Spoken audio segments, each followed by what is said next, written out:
আজকের এই আলোচনায় আপনাদের সবাইকে স্বাগত। আজ আমরা এমন একটা গল্প জানব যেটা আক্ষরিক অর্থেই রোমাঞ্চকর আর আবেগে ভরপুর। রক্ত, ভাষা আর একটা স্বাধীন দেশের জন্মের যে গভীর সম্পর্ক, সেটাই আমাদের আজকের মূল টপিক। কিভাবে একটা জাতি তাদের একদম শেকড়কে আঁকড়ে ধরে নতুন একটা ইতিহাস লিখে ফেলেছিল, চলুন সেটাই আজ এক্সপ্লোর করি। শুরুতেই আপনাদের কাছে একটা প্রশ্ন রাখি।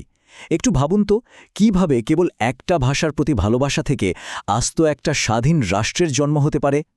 মানব ইতিহাসে এমন ঘটনা কিন্তু সত্যিই বিরল।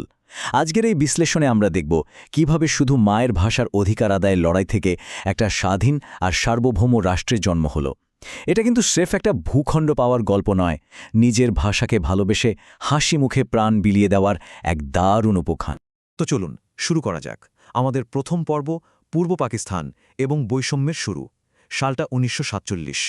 পুরো ইতিহাসটাকে যদি আমরা একটা সুতোয় গাঁথতে চাই, তাহলে মূলত ৩টা বছর আমাদের সামনে বড় হয়ে দাঁড়ায়: ১৯৪৭, ১৯৫২ আর ১৯৭১।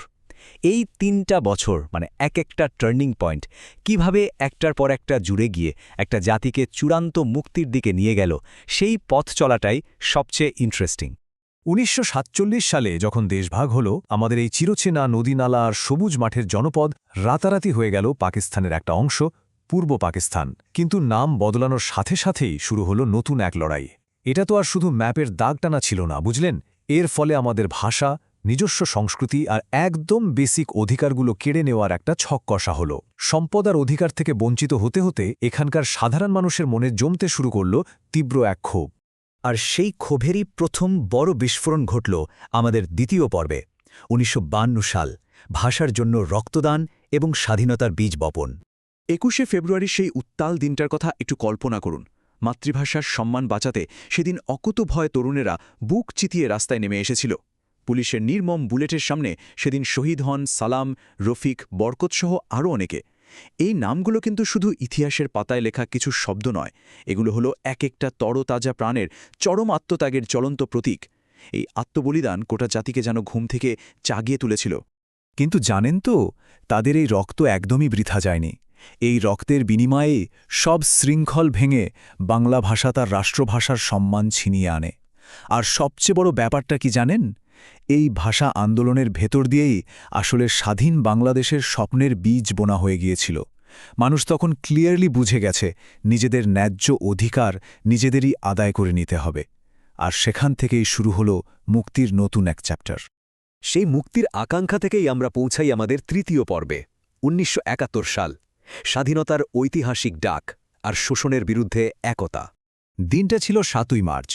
রেসকোর্স ময়দান তখন কানায় কানায় পূর্ণ, এক বিশাল জনসমুদ্র। লক্ষ লক্ষ মানুষের সামনে জাতির জনক বঙ্গবন্ধু শেখ মুজিবুর রহমান তার সেই বজ্রকণ্ঠে ঘোষণা করলেন, এবারের সংগ্রাম আমাদের মুক্তির সংগ্রাম, এবারের সংগ্রাম স্বাধীনতার সংগ্রাম। জাস্ট ভাবুন ওই মুহূর্তটার কথা। ওই একটা মাত্র ডাকেই স্বাধীনতার তীব্র আকাঙ্ক্ষা প্রতিটি মানুষের হৃদয়ে একেবারে গেঁথে যায়। দীর্ঘদিনের বঞ্চনার বিরুদ্ধে পুরো দেশ যেন এক সুতোয় বাধা পড়ে গেল। কিন্তু ঠিক এর পরপরই নেমে এলো এক ভয়ঙ্কর অন্ধকার। ২৫শে মার্চ কাল রাতে শুরু হল মানব ইতিহাসের অন্যতম নৃশংস এক গণহত্যা। রাতের আধারে ঘুমন্ত নিরীহ মানুষের ওপর চাপিয়ে দেওয়া হল নির্মম হত্যাযজ্ঞ। ওদের উদ্দেশ্য একটাই ছিল, পুরো জাতিকে ভয় দেখিয়ে একেবারে স্তব্ধ করে দেওয়া। কিন্তু ফলাফল হল উল্টো। ভয় পেয়ে গুটিয়ে যাওয়ার বদলে সাধারণ মানুষ এবার প্রবল শক্তিতে রুখে দাঁড়াল। আর সেই রুখে দাঁড়ানোর গল্প নিয়েই আমাদের শেষ পর্ব, মুক্তিযুদ্ধ ও চূড়ান্ত বিজয়। ৯ শুনতে খুব সিম্পল একটা সংখ্যা মনে হচ্ছে, তাই না? কিন্তু এই ৯ মানে হচ্ছে দীর্ঘ ৯টা মাসের এক চরম যন্ত্রণাদায়ক আর রক্তক্ষয়ী যুদ্ধ। এই ৯ মাসে লক্ষ লক্ষ মানুষ অসীম সাহসিকতার সাথে লড়াই করেছে, প্রাণ দিয়েছে, ঘরবাড়ি হারিয়েছে। এটা আক্ষরিক অর্থেই ছিল একটা বিশাল জনযুদ্ধ। কৃষক, শ্রমিক, ছাত্র সবাই মিলে মাতৃভূমিকে মুক্ত করার জেদ বুকে নিয়ে রণাঙ্গনে ঝাঁপিয়ে পড়েছিল। আর তারপর অবশেষে এলো সেই মাহেন্দ্রক্ষণ, ১৬ই ডিসেম্বর ১৯৭১। দীর্ঘ ৯ মাসের অমানুষিক কষ্টের পর অর্জিত হল চূড়ান্ত বিজয়। এত রক্ত, এত অশ্রু আর অপরিসীম ত্যাগের পর বিশ্বমানচিত্রে সগৌরবে জন্ম নিল সম্পূর্ণ নতুন স্বাধীন একটা দেশ, আমাদের বাংলাদেশ। অন্যায়ের বিরুদ্ধে এর চেয়ে দারুণ জবাব আর কি হতে পারে?